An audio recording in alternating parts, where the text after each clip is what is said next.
financière. C'est une question qui est revenue lorsque nous avons abordé les questions d'argent, la nécessité d'être productif et un certain nombre de choses. Et c'est une question à laquelle se heurtent plusieurs chrétiens qui reçoivent de manière théorique l'enseignement sur la dépendance à Dieu dans la gestion de notre vie de manière générale. Bon, mais de manière spécifique, nous avons donc pris rendez-vous pour aborder aujourd'hui de manière spécifique la direction divine dans la gestion des finances personnelles. Nous entendons ici par finances personnelles l'argent que j'ai gagné, que je gagne, ou qui, d'un point de vue humain, m'appartient. C'est un argent que je peux avoir, peut-être j'ai hérité, c'est un argent que j'ai gagné en travaillant, c'est un argent que j'ai reçu peut-être en don. Toujours est-il que d'un point de vue légal, d'un point de vue humain, c'est moi qui détiens les droits sur cet argent. Or, quand on parle de direction divine dans la gestion des finances, il est important de pouvoir bien clarifier les choses. Premièrement, la direction divine commence par la perception que tu as. La direction divine dans les finances commence par la perception que tu as de Dieu par rapport à toi d'abord. Ensuite, de toi par rapport à l'argent. Et enfin, de Dieu par rapport à l'argent que tu as ou que tu gagnes. Je vais y aller posément. Avant même d'aborder la notion de direction divine dans la gestion des finances, il faut d'abord revoir, questionner la perception que tu as, premièrement de Dieu par rapport à toi, c'est-à-dire qui est Dieu pour toi. Et normalement, ton attitude et tes choix vont donner la réponse à cette question. C'est à partir de là qu'on commence à voir qui va effectivement, qui applique, qui expérimente la direction divine dans la gestion de ses finances. Donc, d'abord, la perception de qui est Dieu. Ta perception de Dieu par rapport à toi. Qui est Dieu pour toi? Maintenant, également, la perception que tu as de toi par rapport à l'argent.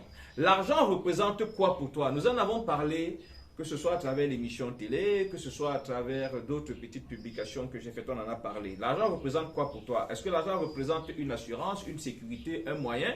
Donc la perception que tu as de l'argent également va entrer en compte dans la direction divine de la gestion financière.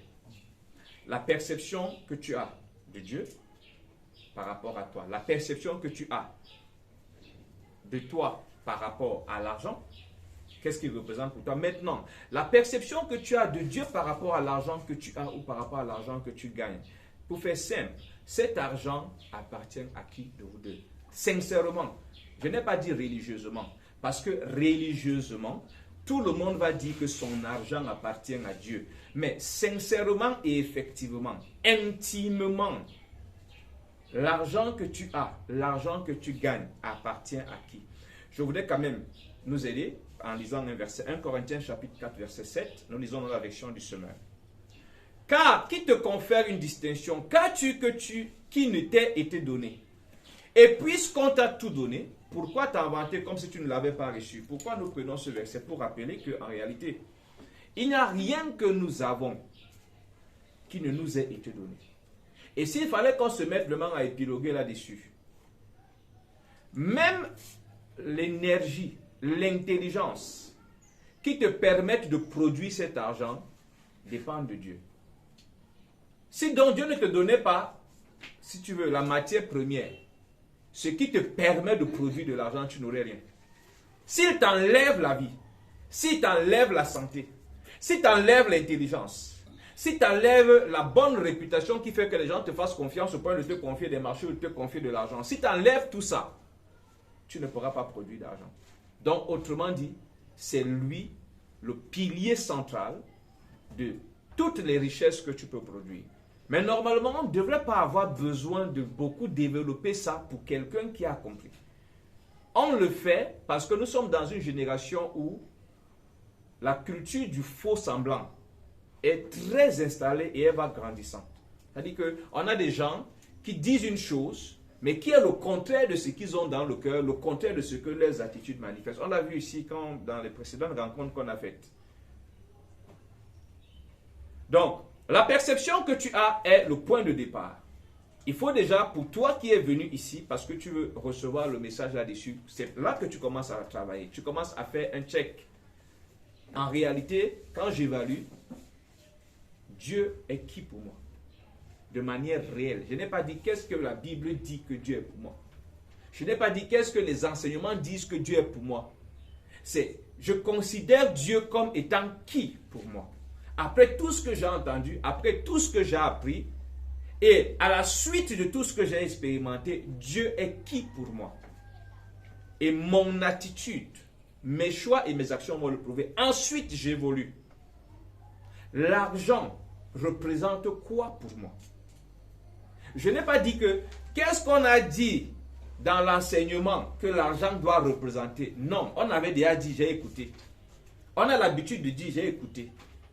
Maintenant, dans le peu ou le beaucoup d'argent que j'ai, quand moi-même je vois cet argent, je le considère comme quoi? Et chacun de nous a le moyen de répondre. Et je vais le dire en passant. En réalité, le Dieu de plusieurs chrétiens contemporains se trouve en banque. Son hôtel est en banque. Ou dans son Momo, ou dans son OM. Plusieurs. Et c'est de là qu'ils tirent leur assurance quant à un lendemain meilleur et leur foi quant à ce que les choses peuvent changer. C'est là-bas que se trouve leur Dieu. Leur Dieu se trouve à la tontine, à la réunion, à la cotisation dans laquelle ils sont. Plusieurs. C'est pour ça que ça devient problématique quand il faut gérer l'argent qu'ils ont dans leur OM, dans leur Momo, dans leur compte en banque, à la tontine, à la cotisation, ou alors dans la caisse qui est sous le lit, dans le matelas, ou alors dans le plafond. Quand il faut le gérer, lorsque Dieu vient les confondre pour dire, mais attends, tu m'appelles Seigneur, pendant qu'on y est, je viens au sujet de notre argent que tu avais gardé dans le plafond là. En fait, il faut que l'argent la sorte parce que je veux faire des choses avec. C'est là que la vérité commence justement à se manifester et que certaines difficultés commencent à s'exprimer de manière claire pour certains. Donc, après donc la perception, la question de la perception qu'il faut régler, nous allons revenir sur un fait. La direction divine doit d'abord être une réalité dans les différents autres domaines de notre vie, avant d'intervenir dans la gestion de nos finances. Il faudrait déjà que ce soit une réalité dans les autres domaines. C'est-à-dire que si Dieu ne dirige pas déjà le reste de ta vie, ce ne sont pas tes finances qui va diriger. Ça sera très difficile. Et nous allons essayer, avec l'aide du Saint-Esprit, selon qu'il a voulu qu'on prépare justement cet enseignement, d'aller de manière posée terre à terre pour que tout le monde comprenne. On n'a pas besoin d'avoir fait de grandes études pour comprendre ce que nous allons aborder ce soir. Donc, cette gestion divine suit la dynamique du type de relation que nous entretenons avec Dieu. En réalité, la direction divine dans la gestion des finances suit la dynamique du type de relation que nous avons défini avec Dieu. Je ne sais pas si tout le monde me comprend. Amen. La façon dont tu fonctionnes avec Dieu depuis là va définir comment est-ce que vous deux vous allez fonctionner quant à la gestion de l'argent. C'est pour ça que vous allez vous rendre compte que celui qui a toujours négligé les enseignements comme la communion avec Dieu, l'intimité avec Dieu, quand l'argent arrive, les gros problèmes commencent. Parce qu'il faut apprendre et s'habituer à marcher avec Dieu depuis, pour que lorsque l'argent va arriver, que les choses se passent bien. Mais si tu n'as pas appris à marcher avec Dieu depuis, quand l'argent arrive, ça va devenir très compliqué. On est d'accord? Donc, est-ce une dynamique du type de relation que nous entretenons avec Dieu? Ça veut dire de manière plus claire qu'elle doit être une réalité quotidienne. Car c'est dans le cadre de cette communion et de cette communication quotidienne, dans cette habitude à clairement s'exprimer dans notre cœur et notre esprit par rapport à ce que nous pensons ou désirons, que Dieu, par son esprit, instruira notre esprit sur la gestion de l'argent que nous avons. Je m'explique. Si d'habitude, ne vous perdez pas sur les mots, je vais tout expliquer. On va y aller très posément, cas par cas. Et c'est là difficile que quelqu'un ne comprenne pas, parce qu'il ne faut pas, dans cette époque et dans cette génération, prendre l'excuse de n'avoir pas compris. Comme le Seigneur me l'a enseigné, je veille à ce que l'enseignement soit compris par tout le monde. Donc, je vois des gens qui notent et qui ont l'air paniqués. Là, il ne faut pas paniquer. Je vais revenir posément. Si vous avez remarqué, je parle, je reviens posément. Parce qu'il faut comprendre. Rien ne sert de courir. Je vais relire ce que j'ai écrit et ensuite je vais expliquer. Elle doit être une réalité quotidienne. car c'est dans le cadre de cette communion et de cette communication quotidienne. On suppose que dans ton habitude, parce que c'est ça la norme, c'est ça la norme. On suppose que dans ton habitude avec Dieu au quotidien, tu es en communion avec Dieu et en communication permanente. En sorte que, au quotidien, quand des pensées montent dans ton cœur, quand des désirs montent dans ton cœur, tu peux clairement, à travers le canal de communion et de communication qu'est le Saint-Esprit, avoir le feedback de Dieu, la réaction de Dieu. Quelqu'un me comprend? On suppose. Parce que c'est dans le cadre de cette même dynamique. Écoutez, vous n'aurez pas toujours le temps. Je vais prendre un cas pratique de ce qu'on s'est dit précédemment. Tu viens de recevoir 10 000 francs. Est-ce que c'est là en route que tu vas commencer à te demander qu'est-ce que je fais des 10 000? Voilà les réalités. Tu viens de recevoir 10 000 francs et tu as une forte envie de manger du poulet. Et on t'a dit qu'il faut consulter Dieu. Ça, c'est la question. C'est là que ça buguait dernièrement. C'est là que ça bug quand on aborde ce sujet. Tu as une forte envie de manger du poulet, tu as 10 000. Quand on t'a donné, on a dit vraiment, j'ai eu à cœur de te bénir, mon frère. Voilà 10 000. Donc, tu vas rester là au carrefour. Tu es en plein à quoi? Tu es en plein de côté.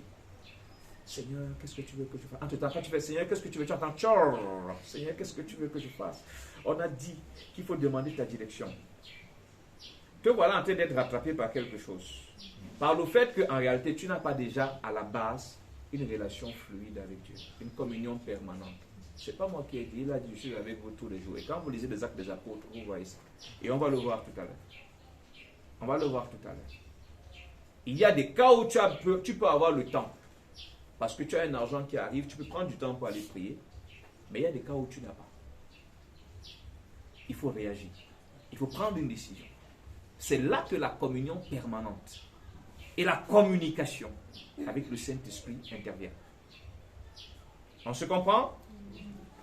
Donc, c'est à travers dans cette dynamique de communion quotidienne, de communication, par son esprit, que le Seigneur nous fait ressentir ou nous fait savoir ce qu'il convient de faire. Il faut donc déjà qu'elle existe. Alors, vous voyez que nous voici, nous parlons de gestion d'argent, nous revenons sur l'intimité avec Dieu, nous revenons sur la relation avec le Saint-Esprit. Alors, celui qui a par exemple négligé toutes ces choses auparavant va se retrouver coincé. J'ai fait une question, j'ai posé par exemple une question hier à vos aînés. Alors, une question à 5 points jusqu'à présent, personne ne m'a encore répondu. Elle était simple, hein? Et ça, ce n'était que la partie la plus simple des questions que j'avais à leur poser pour ceux qui se lancent dans l'entrepreneuriat. Parce qu'il faut ce genre de situation pour que nous puissions évaluer en réalité à quel point nous en sommes par rapport à l'intimité avec Dieu, de manière réelle, pas de manière théorique. Et ce n'est pas une affaire d'âge. Non. Donc, pour prendre un exemple simple, pour aller encore de manière plus terre à terre, si je n'ai pas l'habitude de savoir ou ressentir quand Dieu résiste à un choix que je veux faire, une action que je peux poser ou une décision que je veux prendre, j'aurai du mal à expérimenter la direction divine dans la gestion de l'argent. Quelqu'un me comprend? Si déjà je n'ai pas l'habitude de savoir ou de ressentir quand Dieu résiste à un choix, à une action ou à une décision, ce n'est pas quand l'argent va arriver que ça va venir. Je vous reprends. C'est là que nous tombons dans le cadre de ce que je t'ai expliqué tout à l'heure. Mais avant, je voudrais qu'on lise dans la Bible pour qu'on se comprenne. Nous sommes dans Genèse chapitre 4, versets 6 à 7. Je vais utiliser les versets pour illustrer. Et de temps en temps, je vais comparer aux réalités que nous rencontrons, aux difficultés concrètes et pratiques que nous rencontrons. Genèse 4, versets 6 à 7. Et l'Éternel dit à Caïn, pourquoi es-tu irrité? Pourquoi ton visage est-il abattu? Certainement, si tu agis bien, tu relèveras ton visage. Et si tu agis mal, le péché se couche à la porte. Et ses désirs se portent vers toi, mais toi domines sur lui. Nous voyons ici Dieu qui fait un constat sur Caïn et qui réagit. Nous avons dit précédemment que si je n'ai pas l'habitude de ressentir quand Dieu résiste à un choix que je veux faire, à une action que je veux poser, à une décision que je veux prendre. Nous prenons le cas de Caïn. Ici, Caïn est affecté, il est déçu, il est blessé. Dieu voit et Dieu vient commencer à dire à Caïn que voilà dans quelle situation tu es. Cette dynamique-là. Alors, si par exemple, lorsque tu conçois le projet d'aller emprunter de l'argent, parce que tu es dans la pression du besoin, et que tu n'as pas dans ton... C'est-à-dire qu'avant la question d'argent, tu n'as pas l'habitude de savoir que ici, ces projets que j'allais prendre de l'argent, Dieu ne m'approuve pas. Ce n'est pas dans la gestion de l'argent que tu vas t'en sortir. Tout le monde comprend? Ce n'est pas dans la gestion de l'argent. Donc si tu n'as pas l'habitude de savoir, de ressentir, de discerner que ici Dieu résiste au choix que je suis en train de faire, à l'action que je veux poser, ça sera très difficile pour toi. Je reviens sur le cas de celui qui a eu 10 000 et il est en plein carrefour de Coty. Il est partagé. C'est l'argent qu'on lui a donné et il veut manger du poulet. Comment tu vas faire? Puisqu'il n'y a pas une certaine dynamique de communion et de communication entre Dieu et toi. C'est normal que tu me dises que je prie mais je ne reçois rien. Et tout au long de cet enseignement, tu vas comprendre pourquoi tu pries, tu ne reçois rien. Parce que ce n'est même pas censé être compliqué. Ce n'est pas censé être un casse-tête. Ce n'est pas censé être un casse-tête. Lorsqu'on est dans une communion permanente avec Dieu, dans une communication permanente avec l'Esprit de Dieu, il faut le comprendre. Peut-être qu'il faudrait qu'on revienne là-dessus. Le Saint-Esprit, c'est Dieu habitant en nous. Et la Bible nous dit de lui que il sonde les profondeurs de Dieu. Il prend de ce qui est là-bas et nous le transmet. Donc, il n'a pas besoin d'un code. Toc, toc, toc. Allô, Saint-Esprit, tu es là? Est-ce que tu peux aller regarder là-bas sur la table du Père pour voir ce qu'il veut? Non, il n'en a pas besoin. Il n'en a pas besoin. On va voir dans la Bible comment il a fonctionné avec les premiers disciples. Il n'en a pas besoin. Et justement, je reviens pour qu'on comprenne pourquoi il est là. À l'époque, quand il n'était pas là, le Seigneur était là. Les disciples posaient la question au Seigneur et le Seigneur leur répondait. C'est là qu'il a dit que les gars, vous vous endormez en présence, vous endormez, il faut qu'il n'y ait pas. Parce que tant qu'on est seulement comme ça, là, vous perdez. Il est avantageux pour vous que je parte. Mais si je ne pars pas, celui qui va vous faire vivre des choses extraordinaires ne viendra pas. Donc il faut que moi il parte d'abord. Et on appelle consolateur parce que quand le Seigneur part, il y a un vide. Donc il revient pour combler le vide là. On n'a pas besoin d'aller lui demander que Seigneur, ça se passe comment. Seigneur, oh Seigneur, ne dors pas, ne dors pas. Pardon, il y a une situation ici, qu'est-ce que je fais? Non. On se comprend? Donc, nous prenons un deuxième cas. Nous sommes dans Actes chapitre 16, versets 6 à 10, que nous connaissons très bien, parce que c'est un verset qu'on utilise beaucoup. Ayant été empêché par le Saint-Esprit d'annoncer la parole dans l'Asie, traverser la Phrygie et le pays de la Galatie. Nous connaissons toute l'histoire. Arrivé près de la Mysie, se disposaient à entrer à Bithynie, mais l'Esprit de Jésus ne leur permit pas. L'Esprit de Jésus leur résiste. Alors, voilà les gens qui ont une relation dynamique. Ils sont en pleine action et en pleine action, ils peuvent s'arrêter. Quelqu'un me comprend? Il y a une différence ici. Beaucoup, en réalité, ramènent la consultation, comment on peut dire ça? Connaître la volonté de Dieu à un arrêt physique pour prendre un temps physique pour aller prier quelque part. Oui, ça a sa place, on va le voir tout à l'heure. Mais il y a des situations où les choses sont dynamiques, où on n'a pas le temps. Or, la relation que nous sommes censés avoir avec Dieu doit avoir ce dynamisme-là. Ça veut dire que pendant que je me lève pour aller à la boutique, et que aller à la boutique maintenant ne rentre pas dans les priorités du royaume, je dois pouvoir, je devrais, le Seigneur a fait le nécessaire pour que je puisse savoir que aller à la boutique n'est pas la chose à faire maintenant. Il faut plutôt aller rendre visite à la sœur. Ou alors il faut rentrer. Et c'est là qu'il faut qu'on ait l'honnêteté d'admettre que nous sommes dans une époque de chrétiens qui sont spirituellement handicapés. Parce que ça n'appartient pas à une catégorie de personnes. Le Saint-Esprit, Jésus l'a reçu et il l'a répandu sur l'Église. Voici des hommes avec le même nombre de paires de chromosomes que vous et moi, qui se lèvent et qui s'en vont.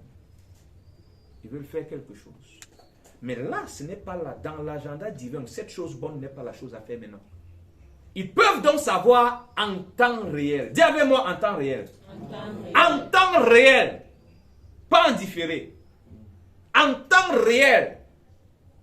C'est le ministère du Saint-Esprit. Pour qu'on n'ait pas de retard ni de contretemps dans notre progression avec Dieu. En temps réel. Vous pourrez continuer à lire. Non mais continuons même. Ça c'est intéressant. Descendir à Troas. Pendant la nuit, Paul a eu une vision. Il y a d'abord cette réticence à laquelle il ne cherche pas à s'opposer. Nous parlons ici de Paul qui prie. Les morts ressuscitent. il ne se lève pas, commence à dire, je chasse l'esprit qui s'oppose à ce que j'aille parler de Jésus. Il avait ressenti que ça, c'est le Seigneur qui ne veut pas. C'est pour ça qu'il ne s'est pas mis à chasser. Chrétien mécanique. Notre époque est malade. Notre époque est malade. L'époque des chrétiens guindés, mécaniques, robotisés. Tu te fais que la consulter. Qu'est-ce que tu fais? Je consulte le Seigneur. J'ai écouté la voix du Seigneur. Je ne fais pas de bruit. Est-ce que, je vais vous dire un truc. Au milieu, je ne connais pas comment on évalue les décibels. La communion avec Dieu se passe dans notre esprit. Ce qui veut dire que, en réalité, au milieu de plus puissants baffles qui existent et qui jouent 10 musiques différentes, je dois pouvoir clairement entendre ce que Dieu veut me dire. Parce que ce n'est pas dans mon oreille physique. Ce n'est pas dans mon oreille physique que ça se passe. Ce n'est pas comme ça que papa a prévu que ça va se passer. Tu te concentres comme si tu étais devenu un moine. Non. Ce n'est pas une affaire d'effort. Tout a été accompli. Ce n'est pas une affaire d'effort. C'était moi, on parle d'effort d'élévation. Il n'y a pas d'effort d'élévation. Il n'y a pas d'effort d'élévation. Et ça, je vais m'expliquer pourquoi il peut avoir ce brouillard, il peut avoir cette confusion, il peut avoir... Mais je te fais savoir. C'est pour ça qu'il faut comprendre que si tu ne vis pas une relation dynamique avec le Seigneur, tu es un chrétien en danger et tu es en sous-exploitation de la grâce que Dieu t'a accordée. Tu comprends? Sous-exploitation de tes droits et de tes privilèges en Christ. Tu te mets toi-même en difficulté. Tu dois pouvoir te révolter. Ceux du monde ont les gris-gris. Vous avez les esprits qu'on leur a donné pour les diriger. Toi, c'est l'esprit celui qui a créé tout. Il l'a mis à ta disposition. Mais tu te contentes de venir.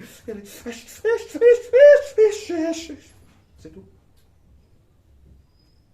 C'est-à-dire que tu as sensation de piment uniquement pendant les moments d'adoration ou sensation de trop de froid.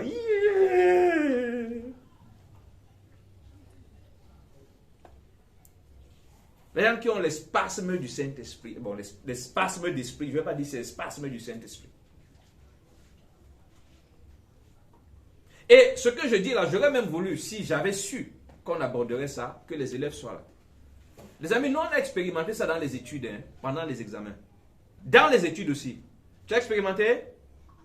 Dans les études. Tu as plein de cahiers comme ça là. Pendant que ton cerveau chauffe, tu ne sais pas quoi faire. Pas parce que tu es paresseux. Non. Parce qu'entre-temps, je précise, nous on n'avait pas beaucoup de temps. Il fallait évangéliser, lire les cahiers. Lire les cahiers un à un, les cahiers de méditation des chrétiens que tu encadres. Il fallait venir prier et méditer. Quand ça arrive là, lis le chapitre 6. Tu dis oui papa. Quand tu lis le chapitre là, l'autre là, tu vas te... Comment tape la tête comme ça, tape la tête comme ça le matin.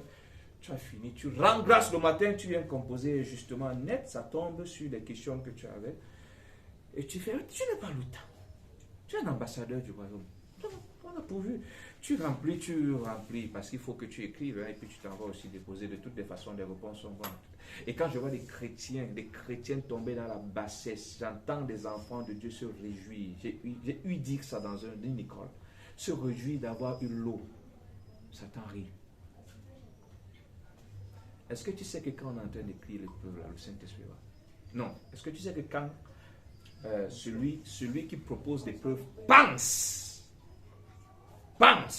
à faire l'épreuve. Regarde, Dieu conçoit le projet de détruire Sodome et Gomorrhe, non?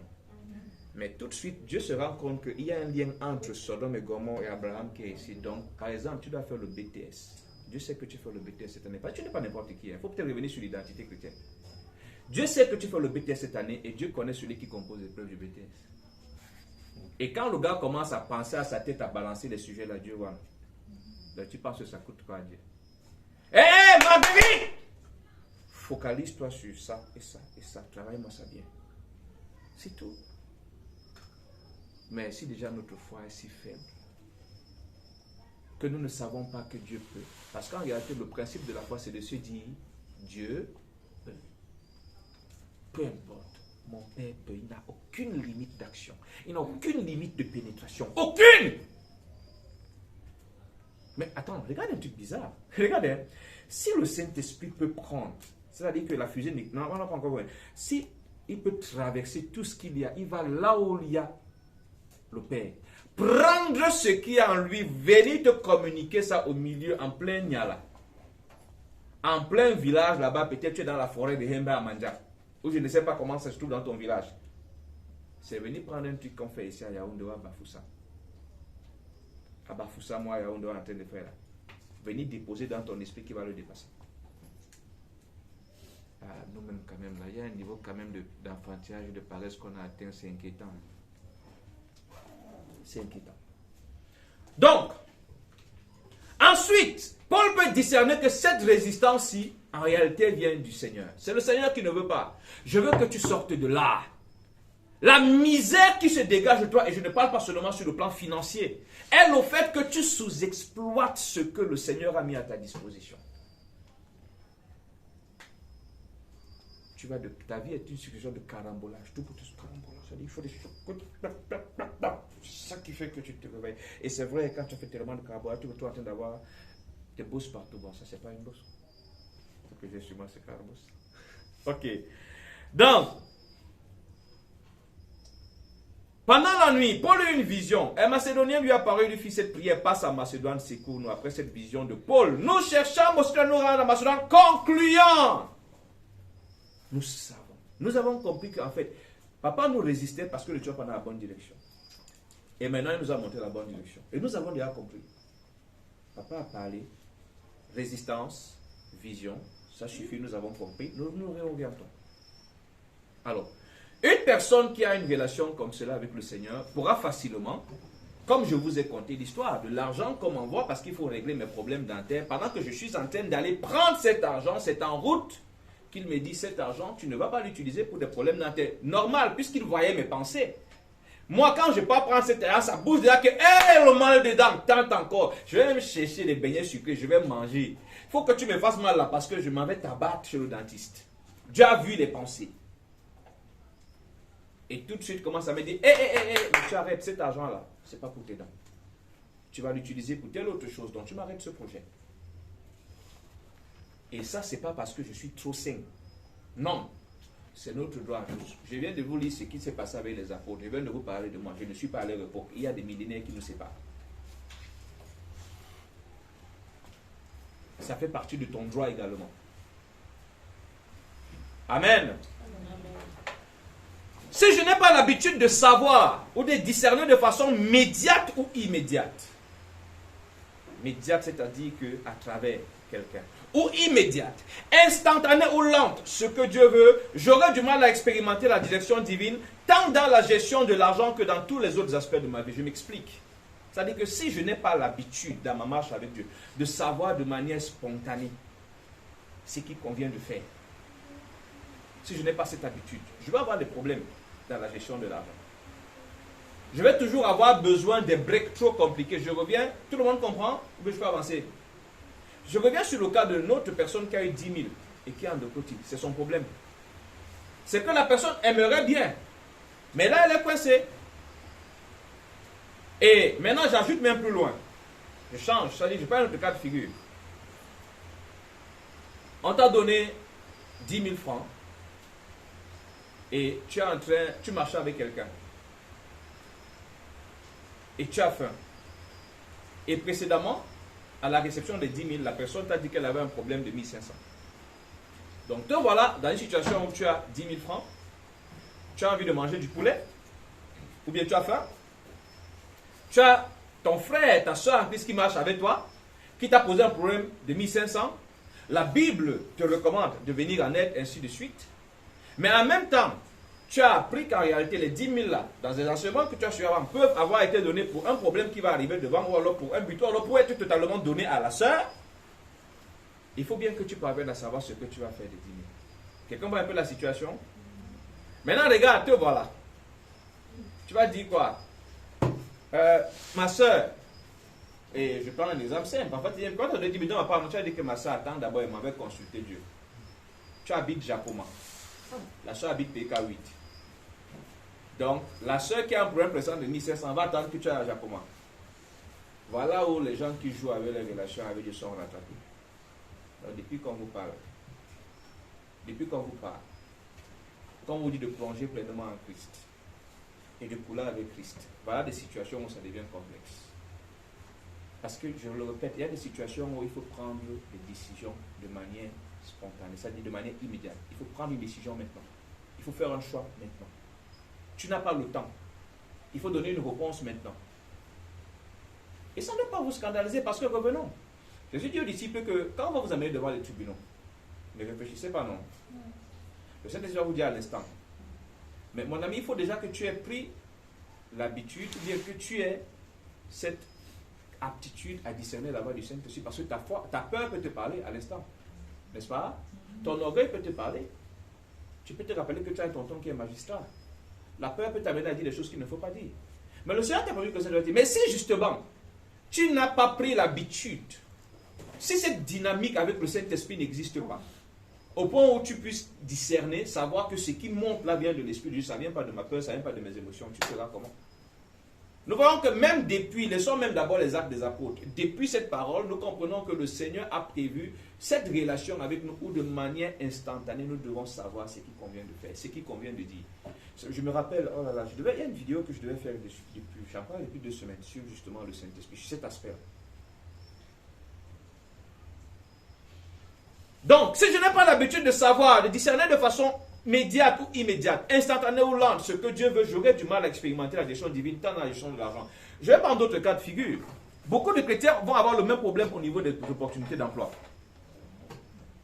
On vient te faire une opportunité, bon, les opportunités de manière globale, emploi, investissement, d'accord? On te fait une proposition là et on attend la réponse là. C'est vrai. Tu as le droit de dire, laissez-moi d'abord le temps. On ne doit pas te mettre la pression.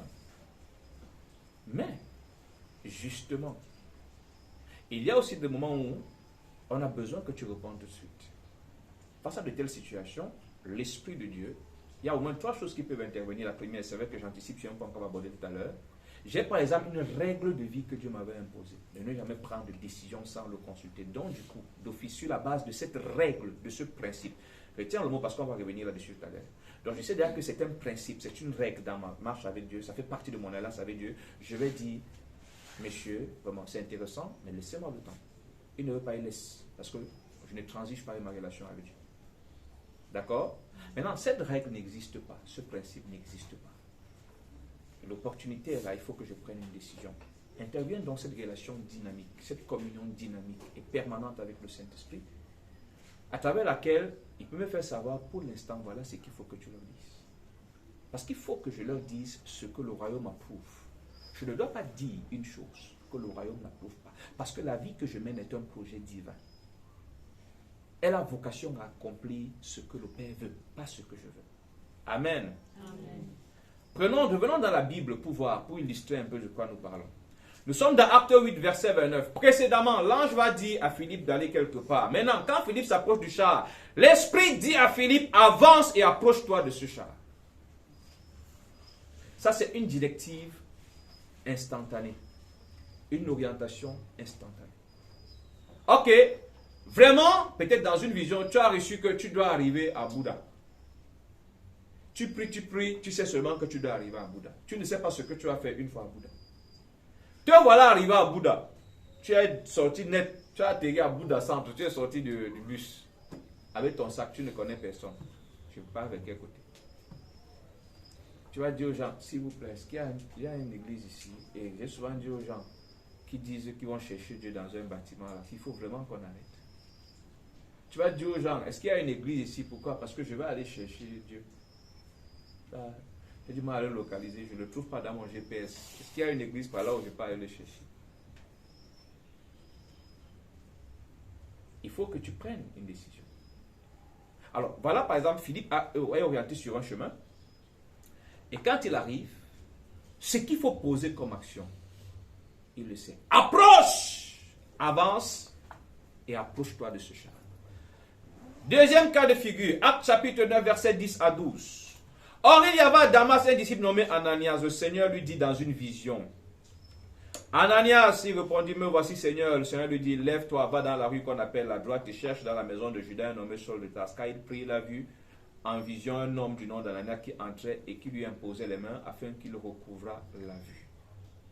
Voilà le disciple Anania qu'on va voir là et après on va plus trop voir, qui se retrouve embarqué dans un projet divin.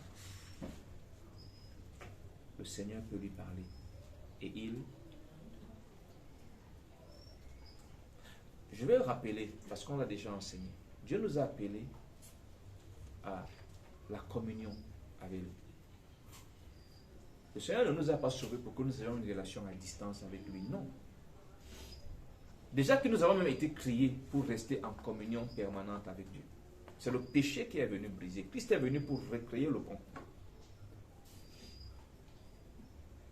Et quand il nous sort du carcan de nos vies passées et de tout le reste, ce n'est pas pour nous conserver à une certaine distance, c'est pour marcher avec nous. Marcher avec nous de manière étroite. Jusqu'à ce qu'on le retrouve. Parce que la finalité, c'est qu'on le retrouve. Mais en attendant, s'il nous lâche, nous pouvons nous faire happer par le péché, par le dévoreur, par le destructeur. Alors il marche étroitement avec nous pour nous conduire jusqu'à ce qu'on arrive là où il est. Et que nous retournions dans cette communion dans laquelle nous étions avec lui avant. Tu es avec moi? Amen. Acte 10, verset 19 à 20. Et quand Pierre était à réfléchir sur la vision, l'Esprit lui dit, voici 3 hommes te demandent. Alors, nous revenons. Ça, on a ici un autre problème. Le problème des gens qui ont des songes et des visions et qui passent le temps à m'appeler ou à appeler les encadreurs. Ici, dans Acte 10, pour Pierre, il se produit un phénomène extraordinaire. Et je me rappelle, je disais, je ne sais pas si c'était dimanche, je disais que Dieu te fait poser une action aujourd'hui là. Elle est souvent conséquente à quelque chose d'autre qu'il a organisé ailleurs. Toi, tu n'es pas au courant. Parce que s'il fallait qu'on puisse visualiser ça, d'un côté, Corneille reçoit la visitation de l'ange qui lui annonce dans le chemin va chercher Pierre. De l'autre côté, Pierre, lui, il s'en va prier. Et quand il s'en va prier, Dieu, le même qui a orchestré là-bas, il envoie qu'on le cherche, il revient voir Pierre. Mais il le prépare, il sait que Pierre a un problème. Pierre ne va pas se lever facilement pour aller chez Corneille parce que Corneille, en réalité, est un homme juif. Et il y a un problème avec la loi. Donc Dieu commence d'abord à préparer Pierre à la vision. Et Pierre, qui va être toi, qui voit une chose, qui le trouble, qui confond même des choses récentes. Parce qu'on ne pourrait se lever. Et justement, Pierre a vu les animaux impurs. Ce que lui il a vu, c'est les animaux qu'il faut manger. Mais Dieu ne parlait pas de manger. Dieu ne parlait pas de manger. Et il dit non, je n'ai jamais rien mangé d'impur. Tu es mort, je n'ai jamais rien mangé d'impur. Pendant qu'il est donc en train de réfléchir, il ne sait pas ce qu'il doit faire, le Seigneur lui répond. Et ça arrive même aujourd'hui. Tu peux recevoir un songe, une vision. Pendant que tu es en train de réfléchir, tu es en train de prier, le Seigneur t'oriente dans une méditation biblique ou bien il te dit, voilà, laisse ça, sors. Prends ton téléphone, appelle telle heure, prends ta machine, commence à travailler. On commence à me louer. Commence à intercéder. Là, il vient lui dire, il y a des gens qui sont en train de te chercher, disons. Voici 3 hommes te demandent, lève-toi, descends et pars avec eux sans hésiter, car c'est moi qui les ai envoyés.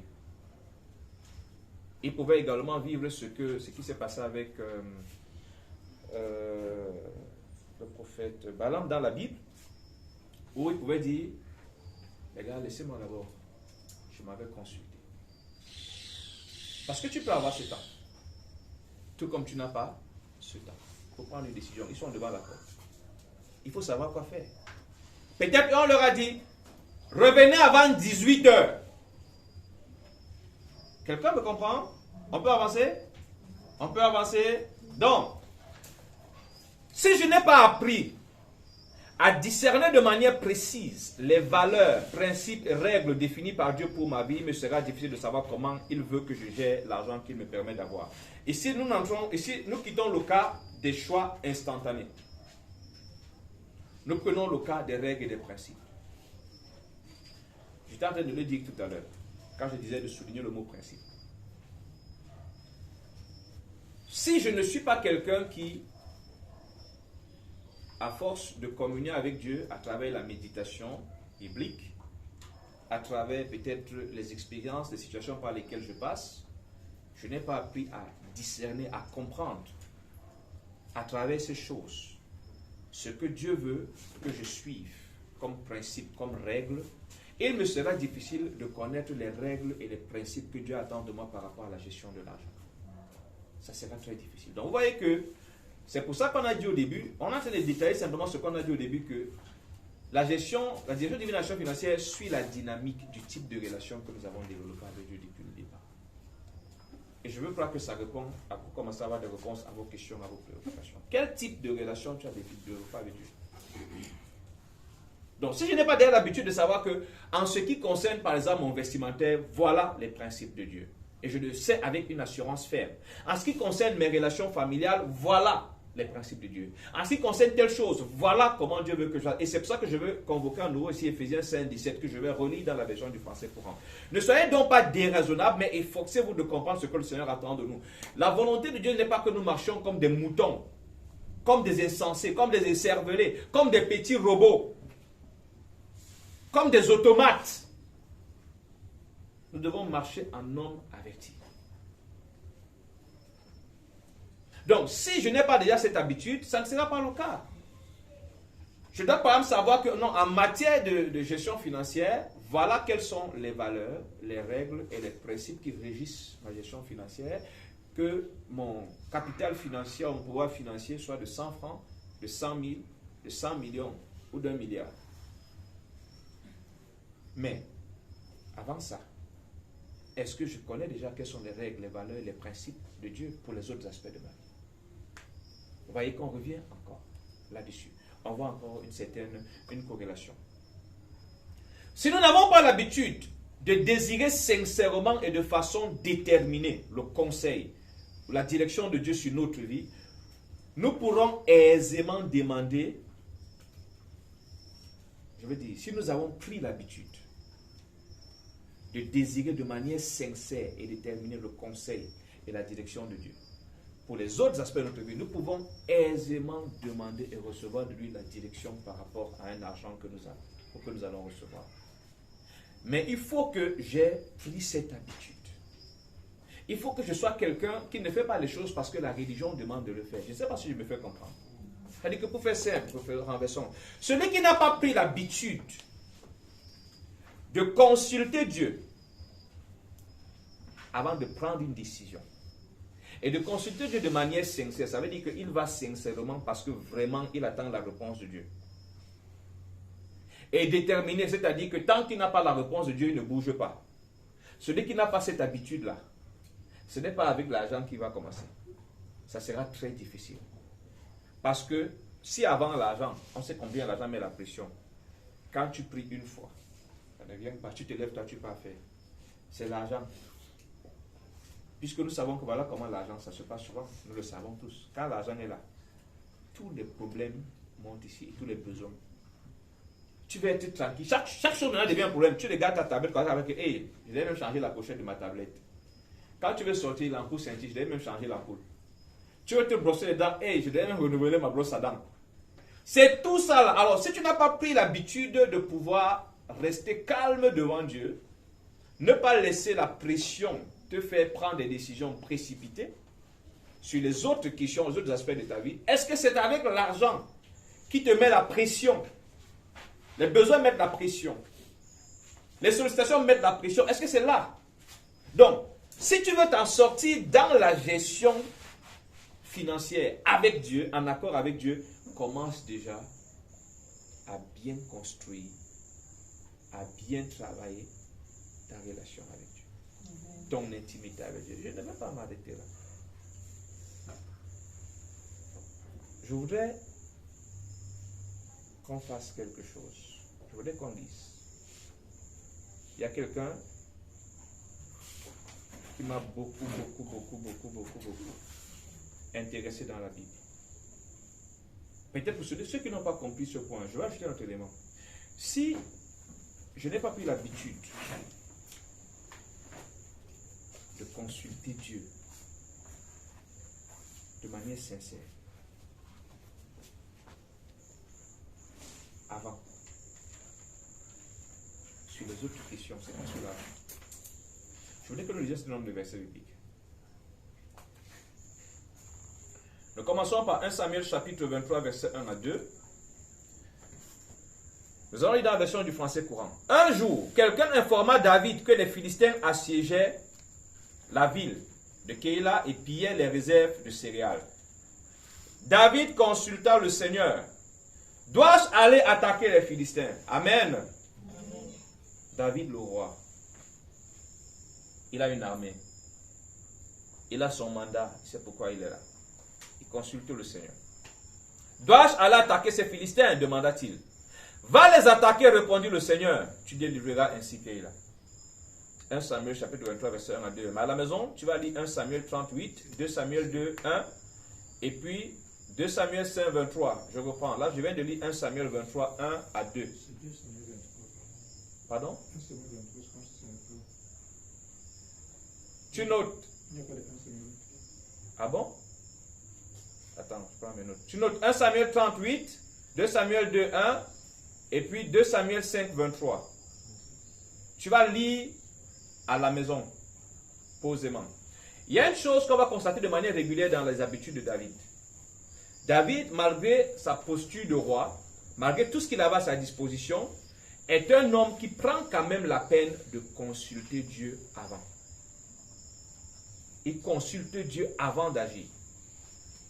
Il ne se lève pas. Il ne se lève pas. Les gens qui décident à la dernière minute pour pouvoir avoir une bonne raison ou une bonne excuse demain, disent que j'avais consulté Dieu, sans que cela soit de manière sincère et sans une véritable détermination de recevoir la réponse de Dieu, c'est pas avec ça que tu vas aller jongler. Tu es quelqu'un qui aime faire ces choses, mais maintenant pour que ça ne coince pas, parce que tu vas dire demain après-demain que j'étais allé consulter Dieu, tu viens procéder différemment. Non. Non. Et dans les versets que je vous ai donnés, vous allez trouver des expériences même intéressantes. Il y a une autre fois où David va consulter Dieu, Dieu va lui dire, non mon type, ne bouge pas. Ne pars pas. Ne pars pas. Dans une autre expérience, on lui dit, voilà comment tu procèdes plutôt. Et ça, nous sommes dans l'Ancien Testament. David peut aller consulter Dieu.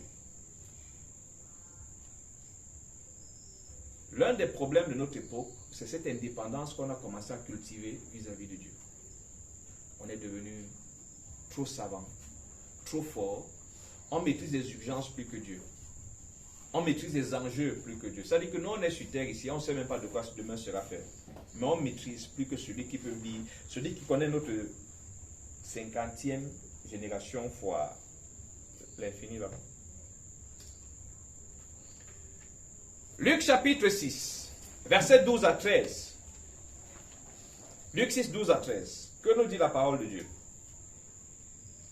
En ce temps-là, Jésus se rendit sur la montagne pour prier. Et il passa toute la nuit à prier Dieu. Toute la nuit à prier Dieu. Quand le jour parut, il appela ses disciples et il en choisit 12 auxquels il donna le nom d'apôtres. Ce n'est pas de manière précipitée qu'il a fait. Ici, c'est le boss lui-même. Il doit prendre une décision. Il doit choisir ceux avec qui il va marcher et ceux qui vont continuer l'œuvre.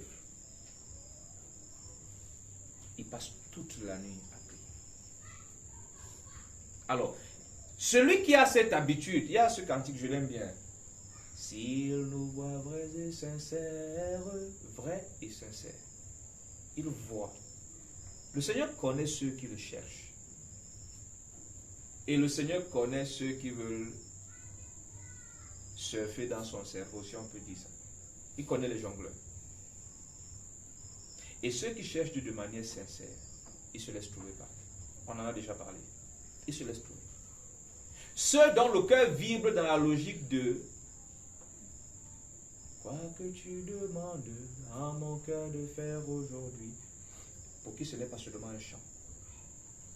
Quand il crie, Dieu entend. Quand il demande, Dieu exauce.